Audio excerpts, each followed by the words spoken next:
Assalamualaikum warahmatullahi wabarakatuh. Halo semuanya, perkenalkan nama saya Arsila Yananda. NIM saya 2011743, mahasiswa Program Studi Pendidikan Guru Sekolah Dasar Universitas Trilogi. Di sini saya akan menjelaskan tentang problematika pendidikan di Indonesia. Yang pertama ada pengertian problematika pendidikan. Problematika berasal dari akar kata bahasa Inggris problem yang artinya soal, masalah, atau teka-teki. Yang juga problematik, yaitu artinya ketidaktentuan. Sedangkan arti pendidikan adalah suatu usaha sadar dalam rangka menanamkan daya-daya kemampuan, baik yang berhubungan dengan pengalaman kognitif, afektif, maupun psikomotorik yang dimiliki oleh seorang individu. Jadi pengertian problematika pendidikan adalah persoalan-persoalan atau permasalahan-permasalahan yang dihadapi oleh dunia pendidikan, khususnya negara Indonesia. Selanjutnya yaitu masalah pokok pendidikan di Indonesia. Masalah yang pertama yaitu masalah pemerataan pendidikan, yaitu persoalan bagaimana sistem pendidikan dapat menyediakan kesempatan seluas-luasnya bagi warga negara untuk memperoleh pendidikannya, sehingga pendidikan tersebut mampu menjadi wadah pembangunan sumber daya manusia. Masalah ini timbul karena masih banyak anak usia sekolah yang tidak dapat ditampung di dalam instansi pendidikan karena keterbatasan fasilitas yang ada.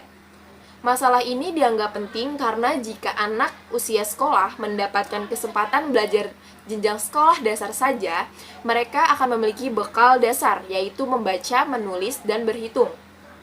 Masalah yang kedua yaitu masalah mutu pendidikan. Masalah mutu pendidikan ini dipermasalahkan jika hasil pendidikan belum mencapai taraf yang diinginkan. Jika proses belajar tidak optimal, sangat sulit diharapkan terjadinya hasil belajar yang bermutu. Masalah yang ketiga, masalah efisiensi pendidikan, yaitu masalah pengelolaan pendidikan, terutama dalam pemanfaatan dana dan sumber daya manusia. Masalah ini mempersoalkan bagaimana suatu sistem pendidikan mendayagunakan sumber dayanya untuk mencapai tujuan pendidikan. Jika penggunaannya hemat dan tepat sasaran, maka dikatakan efisiensinya tinggi. Ada beberapa masalah efisiensi pendidikan. Yang pertama, seperti bagaimana tenaga kependidikan difungsikan. Yang kedua, bagaimana sarana dan prasarana pendidikan digunakan. Dan yang ketiga, bagaimana pendidikan sendiri diselenggarakan. Dan yang terakhir, masalah yang keempat, yaitu masalah relevansi pendidikan. Masalah relevansi pendidikan ini masalah yang timbul karena ketidaksesuaian sistem pendidikan dengan pembangunan nasional serta kebutuhan perorangan, keluarga, dan masyarakat, baik dalam jangka pendek maupun dalam jangka panjang. Selanjutnya ada faktor yang mempengaruhi berkembangnya masalah pendidikan di Indonesia. Yang pertama ada perkembangan iptek dan seni. Jadi, jika iptek dan seni sendiri itu tidak mengalami perkembangan, akan menjadi suatu masalah yang mempengaruhi pendidikan di Indonesia.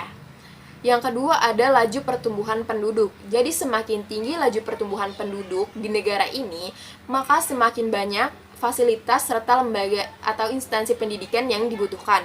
Yang ketiga ada aspirasi masyarakat. Yang keempat ada keterbelakangan budaya dan sarana kehidupan. Maksudnya, keterbelakangan budaya dan sarana kehidupan ini terjadi karena letak geografis suatu masyarakat, misalnya masyarakat terpencil. Yang kedua, penolakan masyarakat terhadap unsur budaya yang baru. Yang ketiga, ketidakmampuan masyarakatnya secara ekonomi. Yang terakhir ada solusi problematika pendidikan di Indonesia. Solusi yang pertama yaitu dalam masalah pemerataan pendidikan. Ada dua cara, yaitu konvensional dan inovatif. Cara konvensionalnya itu membangun gedung sekolah atau ruangan belajar. Yang kedua, menggunakan gedung sekolah untuk double shift, pagi dan sore. Nah, cara inovatifnya yaitu membangun SD kecil pada daerah terpencil. Yang kedua, sistem guru kunjung. Yang ketiga, SMP terbuka. Dan yang keempat, kejar paket A dan B.